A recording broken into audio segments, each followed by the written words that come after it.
So welcome everyone to the College 101 seminar, which is intended to address the questions you might have of how to find the right school for your student. And once you do that, also to maximize the best financial package for you as well. Our speaker is an attorney who came to this consulting service via her son, who was in the same quandary you are, that he was looking at schools, a lot of options, not quite sure where to go.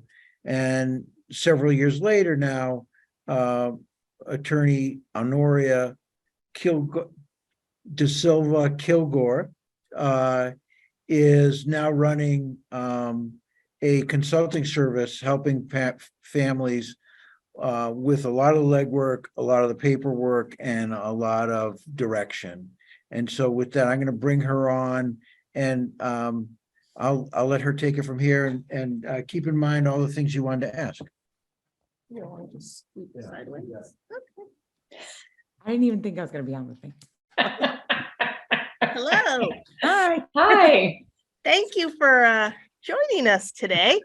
And like Steve mentioned before, I think we got on the air, since we're a small group, I think I can probably really tailor this to the two of you and your burning issues and questions and concerns, and fill in from there as we go along. And then hopefully other parents who tune in later can find that useful as well.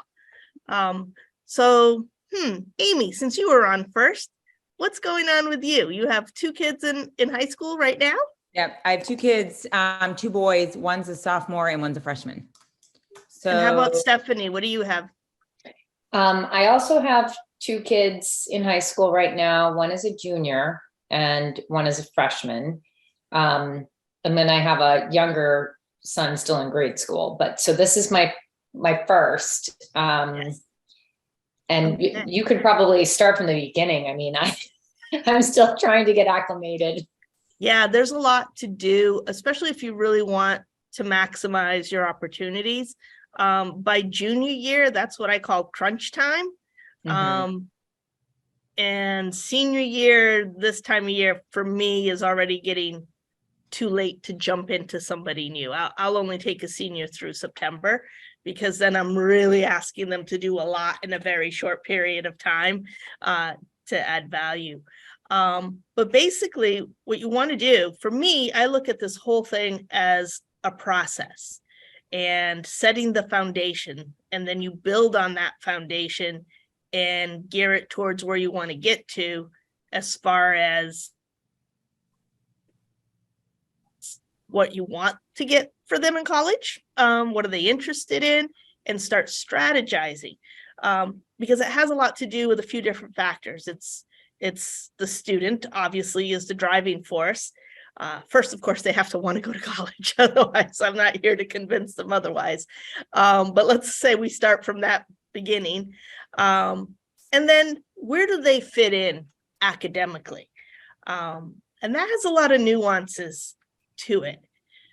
In addition, we have this whole weird landscape now about the SATs and this whole test optional movement that, in my opinion, has created more confusion than it has benefit. And what do you do with that information now? That's one of the questions that I've had in terms of like, okay, so when should she be taking the SATs? She's taken the PSATs, she will take them again. But it seems like so many schools are test optional. I don't really know when she should try to have like a final combo of scores that work well. And, you know. So let's start with that. First off, pre-COVID, we have about 4,000 schools, accredited schools in the US. So when I say schools, I mean colleges and universities. Pre-COVID, it was exceedingly rare that you did not have to submit your SAT score to any kind of a competitive school. It was just a required thing. Then there started to be some rumblings, and there's a few outliers there that are still here today that have completely abandoned that and changed their philosophy to not only test optional, they don't want them. They're not going to look at them, don't send them, we don't care. And In the old world, the old and the new world we have now, a lot of times you would have associated that with not competitive schools, but that has changed. And we have some really high caliber schools that have just changed their philosophy on that. So those are the true, not required, not recommended. They're really going to analyze your academic record and the student overall when you apply. Then you have now about 1,800 schools that have fallen into this mosh pit of test optional. And there's varying grades of that.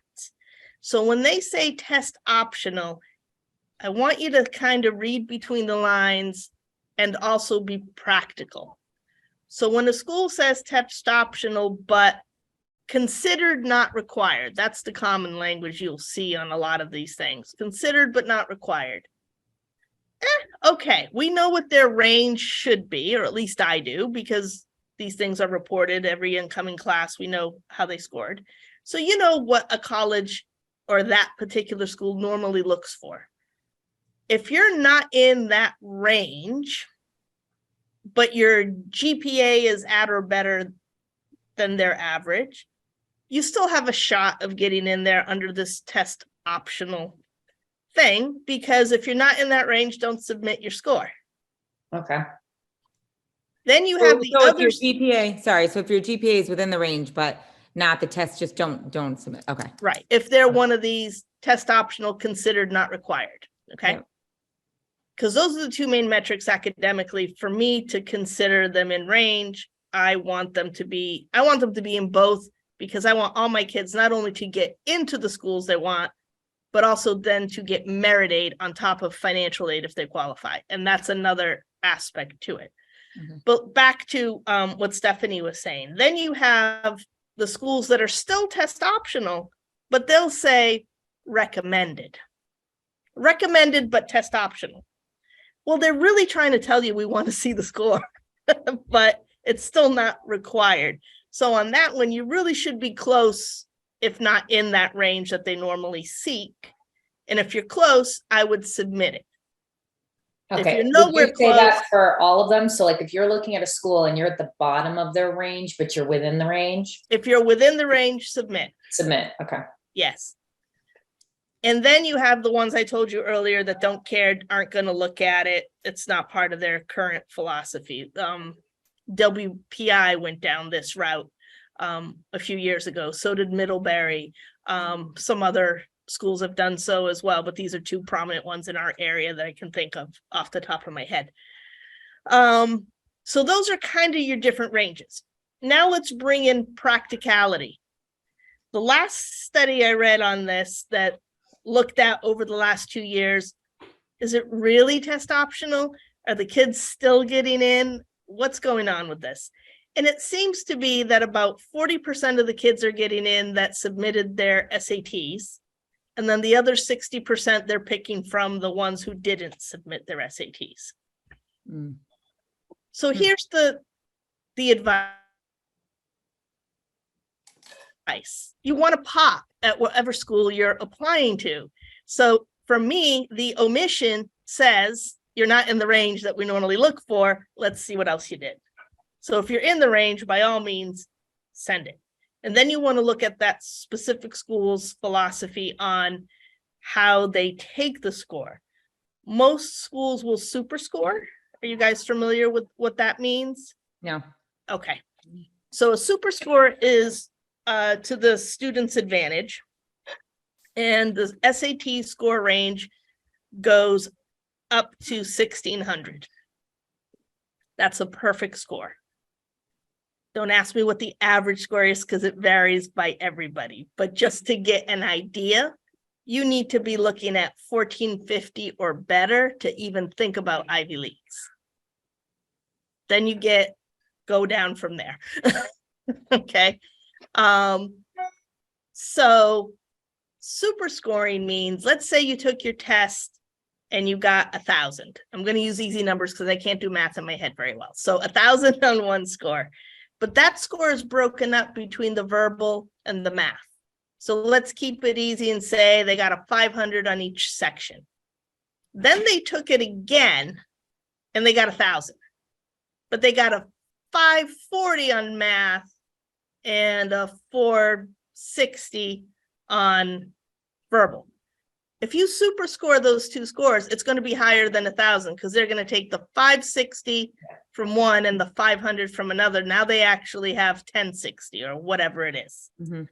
Now it's pretty proven that if you practice and prep, that you're going to do better on the test if you take it multiple times.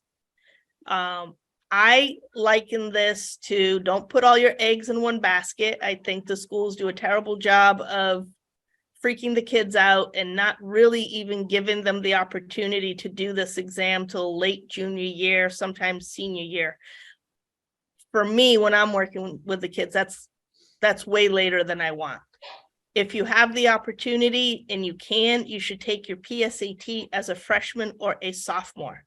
So Situate is having the whole school take it in school time. 2 Absolutely. weeks. Yeah, in 2 weeks, it's And- mandatory. And if that you have kids that are sophomore. not being targeted for that, because usually they'll say the juniors take Yeah, the those are PSAT. all sophomores. Yeah. Yeah, sophomores. sophomore's perfect. And if you Yeah. can get ahead of the roll, have a freshman take it. If they can sign up for it, do it. Because that's like taking your resting temperature. Mhm. Okay, it means nothing. No one's going to see their PSAT score except for whoever wants to send them recruiting information for their school based on that. But it doesn't count for anything later. But it gives you a good idea of where your kid is at. If your kid's starting at 900, they're not going to get to 1,500 ever. It's just, that's not Mhm. a range they're going to bridge, and that's okay. That's fine. My perspective, and not everyone's is the same, I'm sure, but I'm not here to turn a square peg into a round peg or vice versa. I just want them to be the best version of themselves, and whatever that means for that kid, we work with that. Okay, that said, they should maximize their opportunities, and they should definitely prep for these things and do it to their advantage. And then we get to decide, okay, do we want to use that score somewhere or not?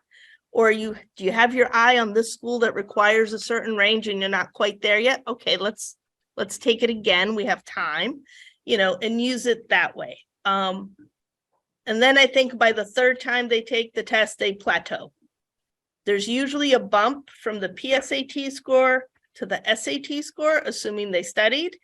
And then again, from that first SAT score to the second SAT score, there's usually another bump.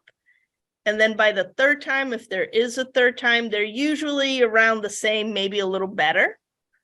And then occasionally there are the kids that slide back. So it's good to have multiple ones so you can at least have the option to super score. So so if we're taking the PSATs as a sophomore, when is the SATs? When do they take that? The first one? That is going to depend on how ready and they are and how much time they want to put into it.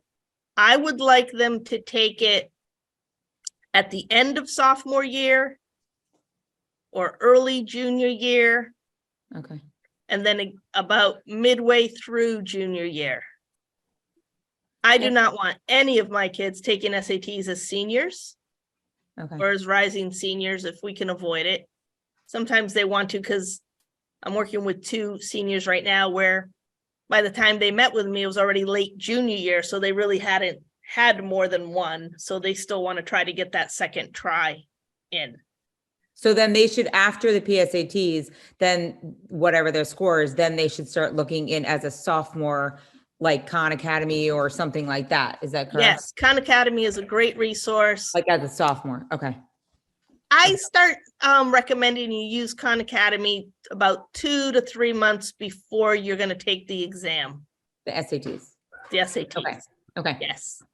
And So you get, Amy, I'm sorry, I Yeah. didn't mean to interrupt. The only reason that, not the only reason, one of the reasons they have all the juniors taking the PSATs again is because if they hit a certain level, they can be national merit finalists or, so your kids will probably want to take the PSATs one more time their junior year, right?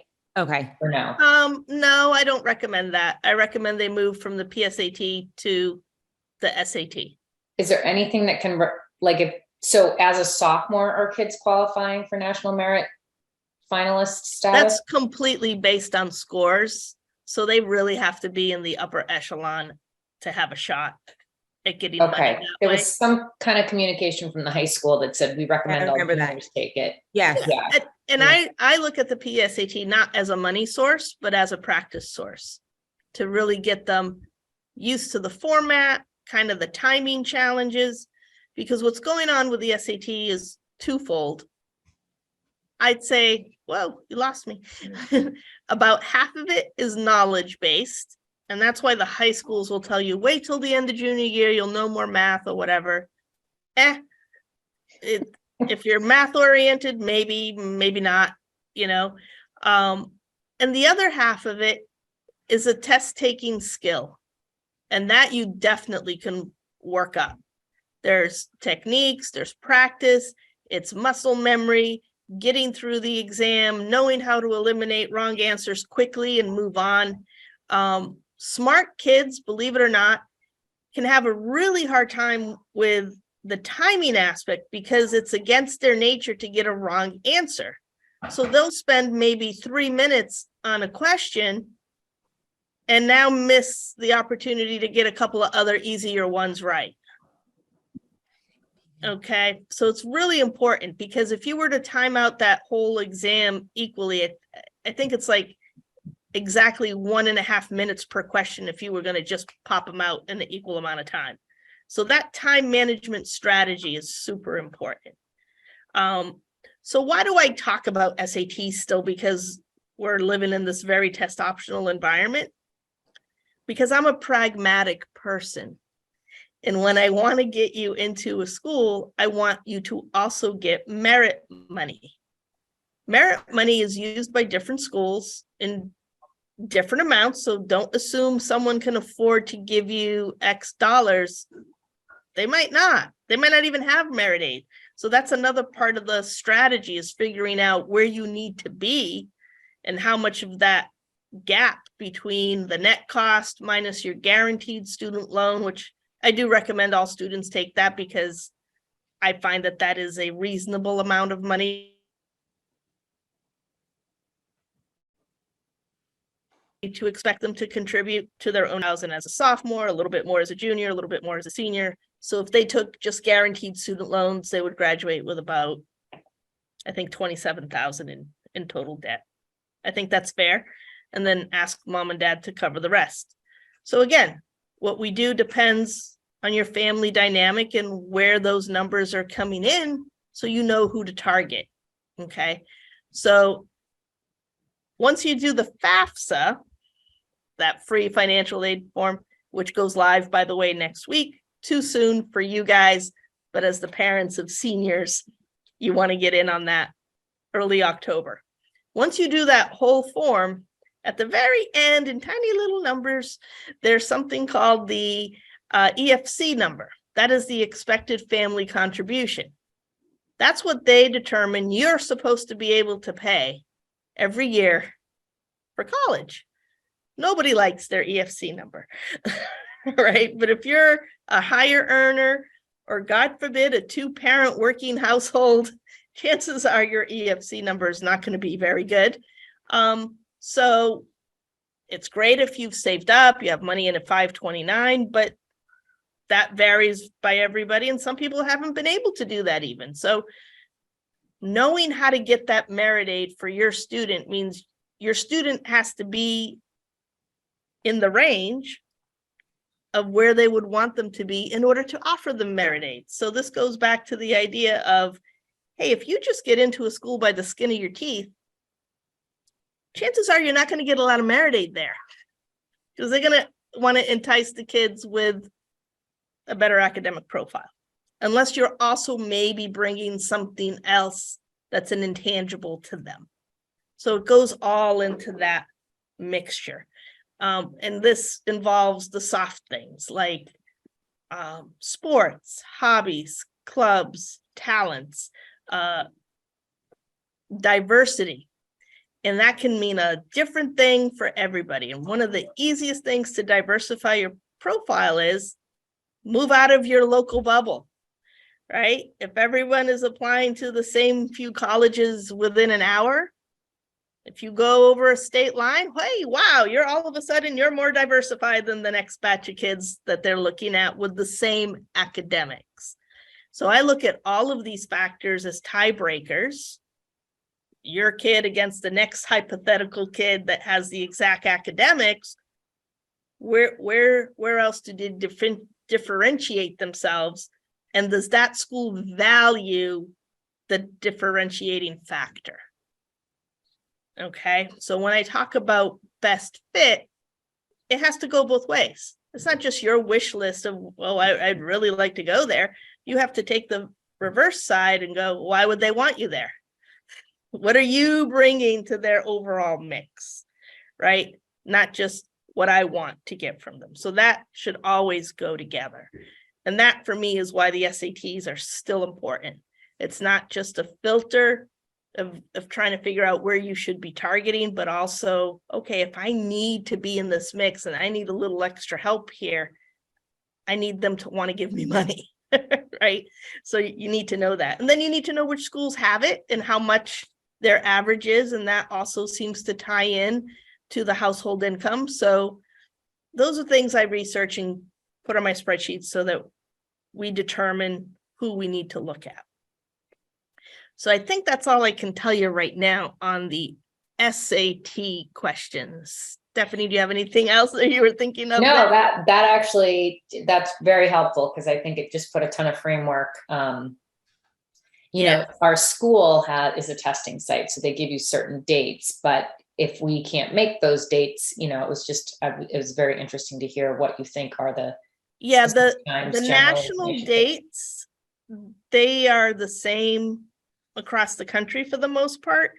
There's usually 4 or maybe 6 opportunities a year to take an SAT, but also if your particular school offers it, they might be on a different timeline sometimes. Yeah. But practice is good, but I'm not here to try to turn kids into professional test takers. That's not the point. The point is just to see if that is another tool in their toolbox that we can use to their advantage. Yeah. And it's I know she's going to miss one of their test dates. So then there's one in March, and then I didn't know if that's too late. It depends, because the other thing, let's back up why I think the process is so important and the foundation is so important. So if I had my druthers, I'd have all my students start with me as freshmen.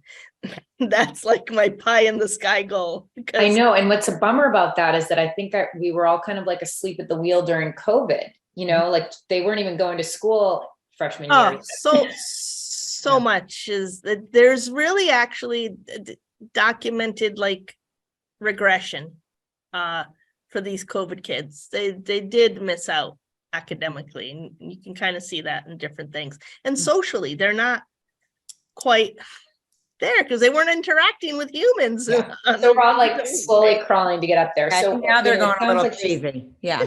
Now they're on the other end and going a little crazy because they missed it. So yeah, they're making up for some lost time. Yeah. So and it's good. Like I feel like Amy's still going to nail all these dates. She's got time. You got some time, but you got to hustle. You got to hustle if you want deals. That's the important part, you know, because I always tell my parents, I don't want you getting in a car, going to look at any school at all until you've done your research and you know why you're going to look at school, because they should all be pretty darn pretty because they're expensive, right? Yeah. So just driving around, shooting on campus, really, that's like shopping for a house without knowing what mortgage you're qualified for. You know, it's a lot of wasted time with that. So what we do first is we create the universe, and I have the kids do a deep dive on things I've pre-screened for them. We talk about it. I start to see what their patterns are, what's resonating with them.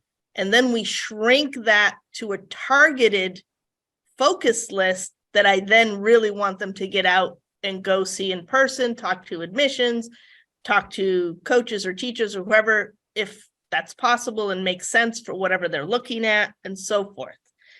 That's when you get the targeted. So when you start traveling, you want to look at targeted schools because you know they meet your requirements. They have the ability to give you some of the help you need. They have everything your student wants. And that said, on paper and online, it could look great. And then you get there and they go, I don't really like it. And that's okay. You need to know that. You don't just show up on day one and go, oh, I made a big mistake. I didn't know this is what it was really like here, blah, blah, blah. You don't want to be at that point.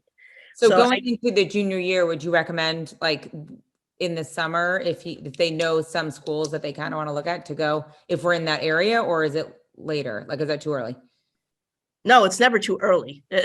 I'll tell you, it's Even never this year, too like early. if we're wherever we are and then we drop by a school, we can just like, oh, If you just happen to be traveling, yeah, and you know there's something around there that you might be interested in, there's no harm in taking a look, of course. I did that with my son a lot because we were traveling all over the country when he was fencing. So, oh, Ohio State's just down the road. I'm not going to be here again for who knows when. We're going to go see Ohio State. But Mom, I don't want a big school. I don't care. It's right there. We're going to look at it. But by the time it got to his strategy of where he was going to apply to, he had seen so much. He really did know what he wanted. You know, a lot of these services or direction you might get from your local guidance counselor is not very helpful in the sense that they all start from the same premise. What do you want? Do you want a big school, a little school, an urban school, a suburban school, a rural school, a big school that's rural but feels like a city? I mean, a campus in a city, so it's urban, but it's not too urban, and so on.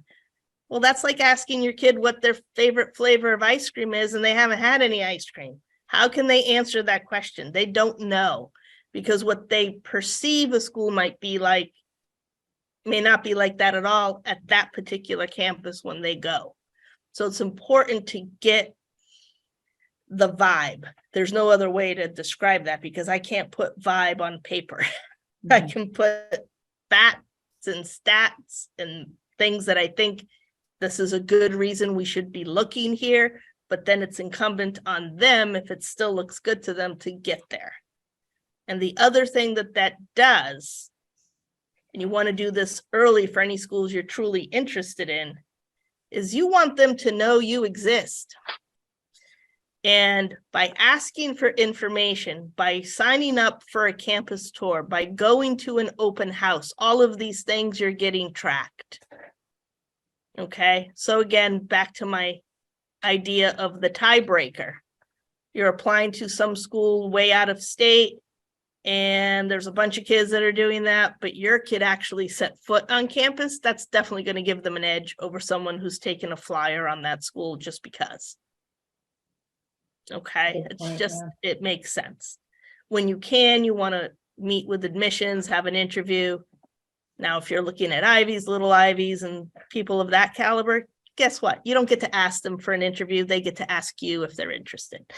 But most other schools, you can ask for an interview or to meet with someone from admissions, and it should be a dialogue. It should be a conversation. It's a good opportunity to shine, but ask questions about things that interest you. And they're there to be a resource and, tell you about what makes their school good for you or interesting or whatever. Okay. But back to setting this foundation, especially in this age of the SAT being optional, quasi-optional, considered, recommended, whatever you want to call it. So that leaves you with GPA. And not all GPAs are the same. Okay. So your 4.0 versus someone else's 4.0, or someone's 3.7 versus somebody else's 3.7 tells me nothing. Okay. It's like calories. If you're going to have 300 calories, do you want to have a Twinkie or something more nutritious? Still 300 calories, still looking at 3.7s. What are we doing with those 3.7s? This is where setting that foundation early is super important. because of the weighted GPA and what the kids have been doing. So schools have different level classes. Let's just go with the basics like college prep, honors, advanced placement, maybe dual enrollment, international baccalaureate. I mean, there's all sorts of stuff. The key to this is you want your student to do as well as they can.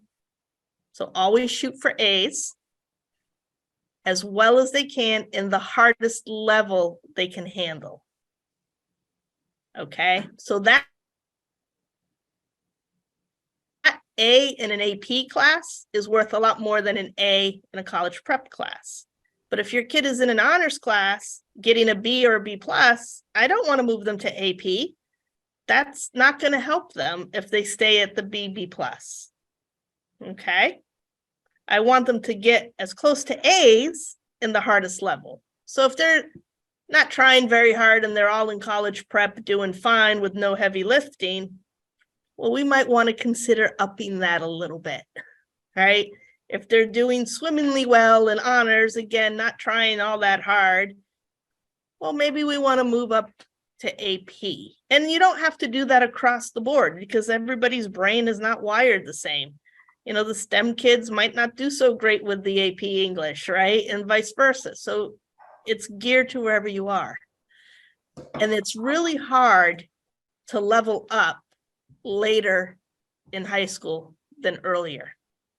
So again, when I like to get them, I like to get them as early as possible, but at whatever point I get my kids, I always work with them and meet with them towards picking the next semester's classes and making sure they're on track with what works for them.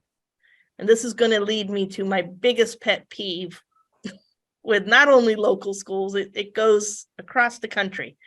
Out of our 50 states, only 23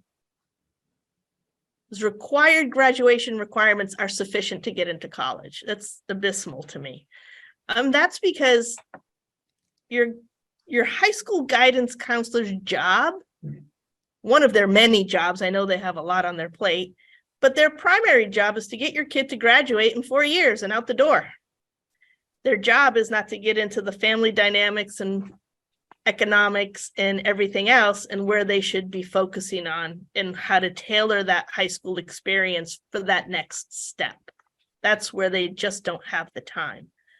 But that said, the glaring omission, and it doesn't matter if it's my students in Massachusetts or Virginia or Texas, it happens everywhere, is this foreign language requirement. Most colleges, especially the more competitive you get, want you to have foreign language at the high school level. And that means at least 2 years of the same foreign language or more. And I find so many high schools don't require that as a graduation requirement, or, gotta love this one, they take 8th grade and somehow smush it and merge it into the high school transcript. So now they can just continue that and only take 1 more year in high school. And oh, you got your 2 years. Or you took 2 years before high school. Oh, now you got 3. No college gives a flying fig what your kid did in middle school. So let's just get over that. Right? So if I get a senior that's had no foreign language, and this happens also in the VOC schools, not something they kind of tend to emphasize. And I know there's an exemption for VOC and that, but I don't want my kids getting in somewhere because they have to meet a special exemption. I want them to get in there because they're qualified like everybody else that's applying to that particular school. So you can't fix that trajectory as a senior. Okay. You can fix it earlier, but by senior year, I'm like, okay, well, we're going to have to just look at schools that don't have that requirement. You know, and now you've limited options, because I'm all about expanding your options to see where you could go, not limiting them and keep you constrained to something else, right? So if they want to take, sorry to interrupt, if they're definitely taking the 2 years of language, and they're fine, they like language, but they don't love it, like, would you recommend them just staying with the 4, if they don't mind it, would you recommend staying with the 4 years or doing a different direction and maybe taking another AP class or something in another area? Like just sticking with it for 4 years if they don't mind it, it's doing the 4 years. That's Yes. what you recommend? Okay, If you can do the 4 years and stick it out, fantastic. okay, You can do 3, that's fine. okay. 2 really is a minimum Okay, benchmark. so basically make them do the 4, okay. Yeah, we had a blowout on this when my son's when he was going into senior year. Yeah, He had taken honors French for 3 years and always did well, but didn't love it. But it wasn't like he just couldn't move beyond his B grade there. And he was just so sick of this teacher by the end of the 3 years. And he's like, Mom, I just can't do another year with so-and-so. And I'm like, okay, let me double check the schools we're really looking at and making sure that that's okay. And it was. I said, fine, you're going to take some other class, not basket weaving, that is still good for you. And he ended up taking something like anatomy and physiology because it was a challenging class, but he had no interest in the health sciences. And it was funny because the teacher was like, is he thinking of going in? And I'm like, no, I just wanted him to learn how to memorize things and take tests. And that class worked beautifully for that because he really didn't have that skill before. But yes, the short answer is yes, take as many of the classes in the language as you can. If you even have the option to take 2 languages, if that made sense. Some kids have a talent for it, an ear for it. And if your school has a variety, they can take something in addition to that. And then it makes them pop. Because like I have one kid now, for example, probably going to go into a business track. Her high school offered Chinese. Not a lot of high schools around here have that. So now when I combine the Chinese with her international business and business profile, we're much more focused on certain schools here, and she's going to stand out when she is looking there, right? So you tailor it to the kid, again, whatever makes sense for them. And then if you have athletes, again, super important, the sooner the better for them, because under the NCAA rules, the coaches can't reach out to them before, I think it's September, maybe August of their upcoming junior year. That's not to say the student can't be looking and reaching out and stuff like that. Plus, unless you're super competitive or in some very competitive league where scouts are coming to you, don't give up on that option of you being able to scout schools outside your area. But again, we got to let them know you exist. You got to kind of set that foundation and see if anybody nibbles on your reach out. Okay. But keep in mind that I think even we've had this stat come up in another seminar, only about 2% of college athletes make it to professional sports. So let's be realistic about the level they want to play at. Div 1, Div 2, Div 3. Div 1 has athletic scholarships. Div 2 has some. Div 3 does not.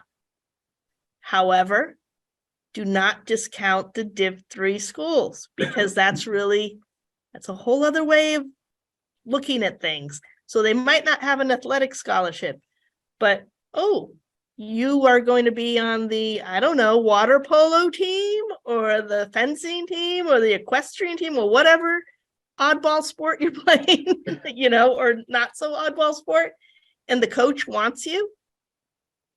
That coach is going to let admissions know, I want this kid.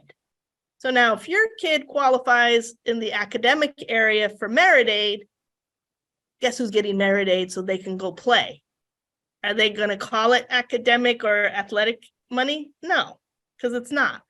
But merit aid, as long as you're in, again, their range, they can use it for whoever they want. So again, choose accordingly, stand out, and be valued at whatever school you're applying to. Because if you're a fantastic water polo player and you apply to a school that does not have that, it matters diddly squat because they don't have your sport. What do they care if you can play water polo or not? So again, variations in the different things. So that's why, just back to that idea, setting the foundation early, staying on top of where the kids need to be, keeping them on track, making sure they're always picking classes that is appropriate for them, that they're interested in and they can do well in, is important. And then the other question I get a lot is, well, my kid plays 3 sports, but he doesn't do anything else. And I'm like, oh my God, that's enough. You don't have to be an athlete, play clarinet, run a marathon, donate your time to church, and sing on the weekend. I mean, don't wear them out. You know, my point is your student should be involved in something. And I don't care what that something is, as long as it's meaningful to them, they enjoy it, they put the time into it to do it well and to get better at it. And that's it. It goes across the board. To just do something just to check off a box, I don't find to be the best and most efficient use of your time. Okay, so yes, a college is going to want a well-rounded, diversified student body, but they don't need that body to all be in one person. Okay, they have a whole class to figure out who to populate in there to achieve that goal. So I wouldn't spread them out so thin, but do keep them involved in something. And it doesn't have to be sports, for example, that are offered at your school. Like I said, my son was a fencer. There's no fencing at his high school. We got into a private club, and then all of a sudden we're in a whole different world, competing against other clubs and future Olympians. But it's not something that was offered at his high school. It was something we went and did because that's where his interests went. Okay, so don't be afraid to let them explore things that are out of the box. Or well within the box. I don't care, again, what it is, as long as they like it and they want to put the time and effort that it takes to do well. That's the key to those things. Okay, so I think I've covered the main topics I normally like to get to. Any other questions about the financial aid maybe versus merit aid, or the CSS form? Have you heard of that one? Yeah, some schools will require the CSS in addition to the FAFSA. The CSS is not going to help any well-to-do families get more money. However, it is a requirement, and the biggest mistake that some of the middle to higher income families make is not doing the FAFSA or the CSS. Both. If you have a school, you're going to need both. If they require the CSS, the FAFSA is a must. The CSS is a maybe. Because a lot of schools work through the system where, well, first they got to see if you qualify for financial aid. And if they have financial aid, scholarships, and other funds available, they're going to use those funds from that bucket first. And if you don't qualify for financial aid, because now they've have all your forms, then if you're academically talented and fit what they're looking for, then they'll move on to the merit aid bucket. Okay, so you'll never be qualified to get merit aid if you didn't fill out the financial aid stuff, even though you know you're not going to get financial need-based aid. Okay, so don't not do that. That's really important. Always do it, and do it as early in the process as you can. So senior moms and dads, you'll be filling out your FAFSA early October using the previous year's federal tax forms. So and they interlock on the numbers. That's just one form. It's not a form for each college, right? It's just correct. One form. Thankfully, yes, you're going to do one FAFSA form, load it onto wherever it goes, and then you get to populate that with the schools that you want it to be sent to. And that maxes out at 10, which is the other reason by this time senior year, I tell all my kids, you need to be at 10 schools or less, because we're not going to mess around with who's getting your FAFSA on time and moving people on and off that list. You don't want to risk doing that. Wait, so Okay. when you fill out the FAFSA, you fill it out and send it per college? You don't just fill it out and it's like on file somewhere? You are going to fill it out, but you're going to, on that form, tell them who they're going to send it to. Oh, okay. So when you fill out the FAFSA, you should know what your short list is of colleges that need to receive it. Yeah. So my families know by October where we're looking, because we're ready. We're literally sitting on these things waiting to hit send. Okay. And the other reason, again, I'm going to harp on this theme, but starting early, setting that foundation, getting everything done so that by the time you're in senior year, we know who you're going to apply to, because you've done all the homework, you've done all the tours, we've eliminated whoever didn't stay in the list. And now we're at a point where I can create what I like to call the application strategy. And that's where I figure out, where are all your deadlines and what do they mean? Because you want to hit early action if you can, and you're already qualified. If you still need that first semester grade bump or something to come in, then maybe you don't want to hit early action. But if you're already in the zone of where you should be for these particular schools, I want my kids to be hitting the early action deadline. Then you're going to hear back usually within 30 to 60 days. So most of those kids are going to know by the holidays where they're going or where they've gotten in. And that means most of those schools are also going to give you the financial package at that time, with the exception of some place like UMass Amherst or some other really large schools. They tell you straight up, yeah, you can get in early action, we'll let you know, but we're not going to send out the financial package till March, which is like sitting on pins and needles because you still don't know what the numbers are. The only good thing about that is National Commitment Day is May 1st, no matter what. Don't be in a hurry to accept. Wait till all your responses have come back. Let's evaluate the packages and what they really mean, and then make a decision. So you will always get everything back way before May 1st. So if you apply regular decision tends to be usually between January 1st and January 15th.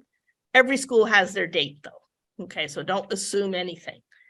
And then you have schools that have rolling admission. It's just like it sounds. They, instead of pooling their applications together, waiting to see what they got for a batch and then making a decision by a certain date, they're evaluating as is as they come in. And once they fill all the spots, they're done.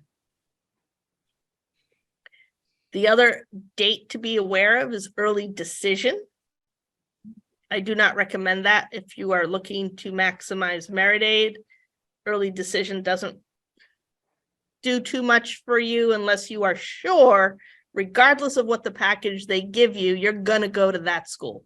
And so what you're doing with early decision is giving yourself a bump and boost, maybe in getting accepted, but be prepared to write that check. So if you're not at that point, don't do early decision. Now, where you get into little gray areas here, and what the Common App isn't telling you, and this is why it's important to have this stuff plotted out, again, for strategy and layering. Some families, they can't pay all the application fees all at once, and you don't have to. We can layer them out, so you don't have to do them all at the same time. And most of the time, I tell them don't do that.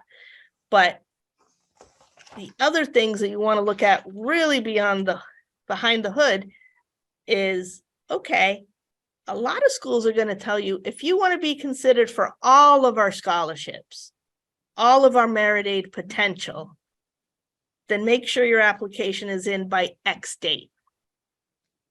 That date may not have any correlation to early action, early decision, or a regular deadline. It's just something you need to know if you want to have a shot at certain monies that they have set aside. Now, I have one student applied. They could have applied as early as July. We actually sent it out early September, which is really early in the scheme of things. And that is because at this particular university, there is a ton of scholarship and merit money available. But the early action deadline is November 15th. which means you find out you're going to be accepted usually sometime in mid to late December.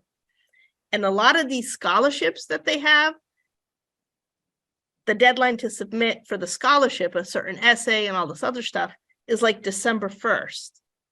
And you have to be accepted before you can apply for the scholarship. So if I have this kid do early action, which we're like, hey, we're ahead of the curve, and you don't hear till December 15th, you've just missed your opportunity on a half a dozen other scholarships that they have, but you disqualified yourself because you weren't admitted yet in time. So there's a lot of that. And again, everyone wants extra money from wherever they can get it. But to be honest, the biggest bang for your buck is going to be institutional funding. The most you're going to get on discounts for college tuition is going to be money that the school has to help you. That's not to say don't look at your local little scholarships and things that are in your communities. By all means, do that. But usually those go from a few $100s to maybe a couple of thousand.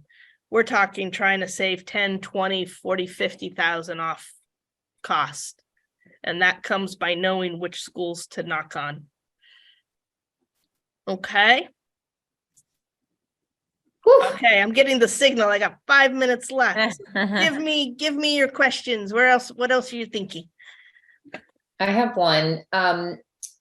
Does every school accept the Common App, or are there some schools that want, I mean, maybe they want additional things, but is the main application now the Common App for all of the 4,000 schools out there?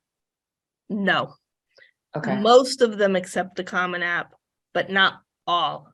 And I have students that about half of them have one school on their list that don't accept the Common App. Okay, so that's something you have to know ahead of time and figure out what that application looks like and how many essays. That's why I said when I do my application strategy, I like to be at that point going into the summer before senior year, because I like to have all my seniors writing essays during the summer, because every year of high school gets more and more busy. So to leave things all on the table for that first semester senior year, that gets really stressful. There really is no reason to do it that way. We can take it in digestible pieces and work on it all the way through so that things are getting done and are there and ready. But you're right, you need to know how much time you need to set aside for this, because I'll tell you that most of the larger universities, they're not going to read your essays. They don't have time for extra essays. It's just a factor of numbers and people power. Right. So they're going to be very happy that you wrote your Common App essay. Good, you're done. Most kids aren't just applying to those schools, right? Though I have had kids that have said, if it needs extra writing, I'm not going. I'm like, okay, that's your decision, but not a very good one. Nonetheless, then most other schools are going to add something, maybe 250 words. Why are you choosing this major? What does this mean to you? University of Miami this year is one of my favorite goofy essays, because they go on to tell you about their bird, the ibid or ibis or something, and what it does and what it means. Now write an essay that, how are you like the ibis, and blah, blah, blah. And you got 250 words or less to write about it. Let me tell you, the kids are like deers in a headlight. What am I going to do with this? So one of my kids, because I've grown to know them, we've been working together. And that's the other part, building the relationship so they can open up and be honest with stories and stuff. He's like, I have no idea what I'm going to write about this. This is like causing me anxiety. He was like thinking about it for a week. I'm like, well, how about that story you told me about, how you failed your driver's test and then you got right back up and went back and did it, show the resilience. And he's like, oh yeah, maybe I could do that. And we rolled with it. And that's a lot of what I do in the summer, is that brainstorming and letting the kids come up with something and then helping them fill it in. They can usually come up with a good framework and then they miss the meat. So you want to get them on track. But that, if you're looking at that for the first time a couple of weeks before the application is due, you're going to freak. because it's such a bizarre little question, and then there's some other ones like North Carolina State has like 4 different essays they want. Neither one of them is like huge, but it's a lot more writing. If you're looking at Emory is a fantastic school, has the potential to give a lot of merit aid. The feeling I get is that they don't really like to give away their money because they make these kids go through so many hoops to even qualify for the group that they're going to consider to give money to. And the writing for that is just so much more on top of everything else that they're doing. But now look, if that's your dream school and we know they can maybe hit that fund pocket that they need to be, I'm going to encourage you to do that. But I'm going to discourage you to do that if we have other better equal options on the table. So you got to round it out. And my last thing to tell you is I like to do what I call a portfolio approach. And anyone who works with me, I know I'm going to buck common knowledge here, but it is what it is. I suggest get rid of this safety school, reach school, far shot. To me, that's baloney, right? First off, a safety school means you're only applying there because you think you can't get in somewhere else, so I might as well go here. Well, that's not exactly a formula for success. And mom and dad are going to pay for you to just go to someplace you think is meh? No, out that goes. The only people that make our final list by requirement with me, the student, the family is you better love each and every one of these schools, because at the end of the day, if you do that, you should end up picking whoever gave you the best package. So make sure you're knocking on the right doors. They have everything you want, and you can have a very good chance of getting in because it's got what you want it to have, right? Not shopping by name or whatever. You shop by what's under the hood. What do they have to offer you? Okay, and then go from there. So that's, to me, super important, because if you don't do your research, you're around here and you're only going to know about schools that are local, or a friend went there, or somebody else's friend went there, or they play basketball on TV or something. So you've heard the name, and I'm like, well, what's that got to do with anything? Well, do they have what you want? Right? So I think that's just kind of a mental reset to kind of approach these things with. So that's all I got for you, unless you have another question. Amy, you didn't ask. Sorry, I have one more question. Yeah. My husband just asked me to ask. It's like, that's what I was. So my kids are very close in age, and they're a year apart. So in grade. So what did you want to ask? Is there anything to keep in mind with 2 students so close in grade, like one after the other? Like, I know, but what is it? Okay. Like financial aid, I don't know. Is there anything that's what he just wanted to know? Or applying in the process? Like I already kind of know that I should bring one with me to the other, to the colleges, just kind of to see. If you can drag them along and they have some marginal interest maybe in that school, yeah, only to get a sense of what it means to be in that type of a campus environment. Sure. But when you're doing the FAFSA form, the fact that you have 2 kids in high school that may or may not be in college at the same time, your second kid does nothing for the calculation on the first kid. So when you apply, you have 1 kid going to college, you have another one, and they don't know if they're going to go to college, go roam the world singing guitar or what. So, but with the second kid going to college, then they can say that the first kid's in college on the form. Exactly. So then when you apply for the second kid going into college, now you'll have 2 in college. So of course your financial formulas change at that point. Okay. So redo the whole form every year. You redo the whole form. Oh, every year you have to submit a new FAFSA, and you need your own ID number, password, login, and so does the student. Okay.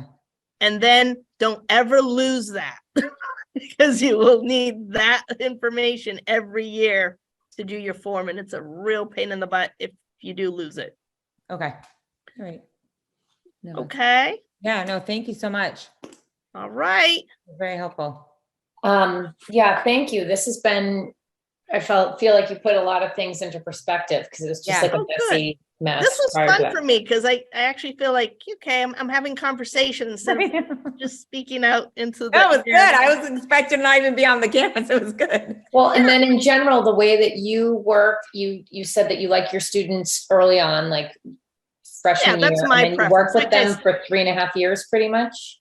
I will work with them. Like I said, I'll take anybody that wants to work with me that's committed to my process up to September of their senior year. And then I just find I can't add enough value for you after that.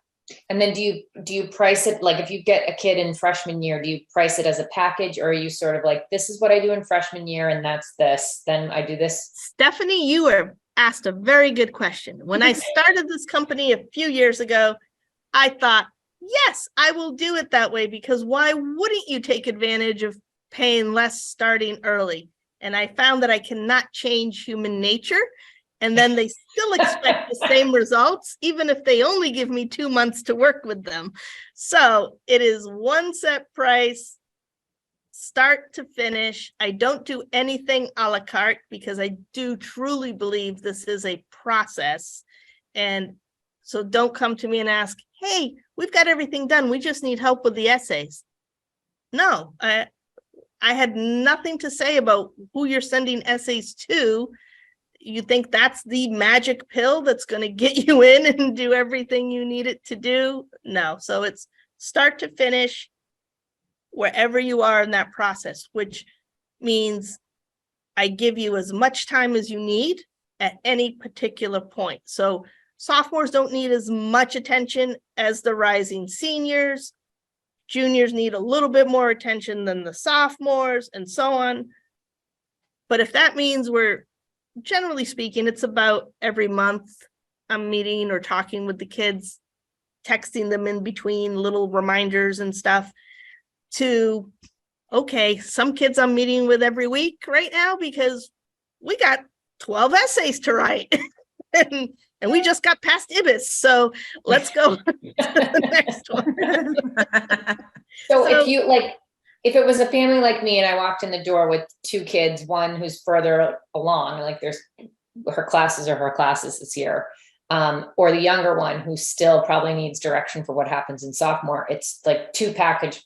I'm buying 2 packages. Because they're just because your older is going to be looking at this, your younger is a completely different person, and I'm not going to assume they're doing anything the same. Neither should you. You shouldn't push them into some. So he's doing his own thing. Yeah. So all the work and stuff I put in for kid 1 has nothing to do with kid 2. No, but that's what I meant. Like it would be like I walked in the door with 2 freshmen. If I walk in the door with a freshman and a junior, they both get whatever they're both going to get the finish same line. amount of attention, same cost and profile and everything else. And I'll be working with them on what I need to do at that particular time with each one. Okay. And not meeting them together. I don't do any kind of group stuff.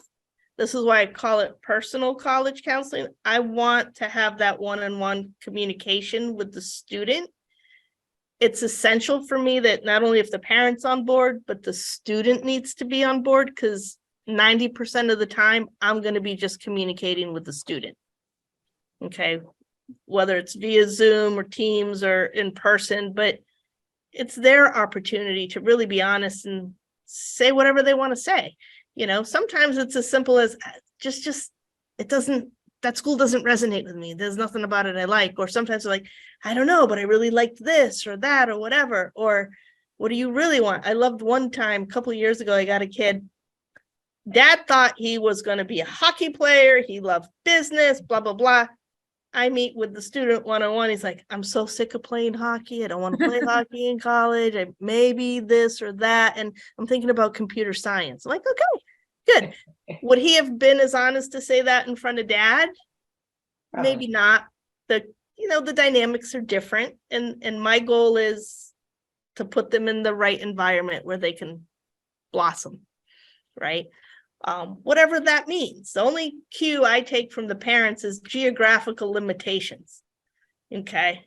You tell me no way, they're not going out to California, then we're not going to look in California, but give me the geography that's okay, that you will tolerate, you know, and that varies, obviously, by family, by student. You know, I consider local to be any school you can drive to and back in the same day. To me, that's local.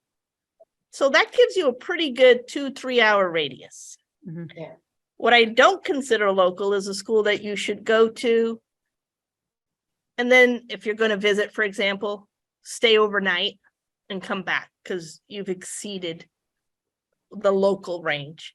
And then I consider a faraway school to be something you would have to fly to. Okay. And as we move through progressions, I like to, at the time we get to talk about touring, have you then think about doing what I call loops. If there's 4 or 5 schools that are in the same area, but it's not local, that's when you plan to take your breaks or vacations and you work around that, because it doesn't make sense to go back and forth multiple times. Right. 2 in a day, drive an hour or 2, do the other 2 the next day, and so forth. Mhm. Which, last thing I'll say, and then I'll let you guys go, because I think we've been talking for about an hour or so. But I love this. I could talk to you all night. But anyway, when you're traveling, 4 years of high school is not really 4 years of planning. You need to go to schools to get the real vibe when the natives are in session. Mhm. So going during Thanksgiving break, anywhere after December 5th through the end of January, they're probably not on campus. Summers, they're not on campus. So even though it's more convenient for you guys, you're not going to really get the idea of what that student body looks like. And that's important to your student. They're too preppy. They're too this. I don't see my people, you know, where are the artsy kids, or, you know, there's no international kids here, or whatever it is that you're looking for. You're not going to see that if the college students aren't on campus. Right. So what does that mean? That means you got maybe some long weekends, right? And by senior year, I don't care if you miss school. And by junior year, I don't care if you miss several days here or there, to maybe bootstrap that Friday to a Monday or something and go somewhere that you need to go. Because the other thing is, they don't do a lot of Saturdays. They don't do a lot of Sundays. Those tend to be reserved for like open house events or admitted student days, things like that, where they're putting on a concerted effort, not regular tours. So what's that leave you with? These extended weekends, maybe February vacation and April vacation. And your local schools that you can maybe take when you have a half day and early release, use that afternoon and go see something local. Mm. So that means what? 2 weeks freshman year, 2 weeks sophomore year, 2 weeks junior year, to get a lot done without missing school, if that was your concern. So it goes by like that.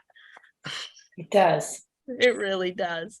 I'm going to sign off now and say goodnight. If you guys want anything else or want to connect with me, I think the information. Okay, so Steve will send some follow-up information, or I don't know. Yeah, I see it on the board there too. Thank you. I tried to write that well. All right. So nice to Good night meet to Thank you. you so much. Thank you you. for Thank you coming. so much. Good night. Good Bye-bye. night. Bye.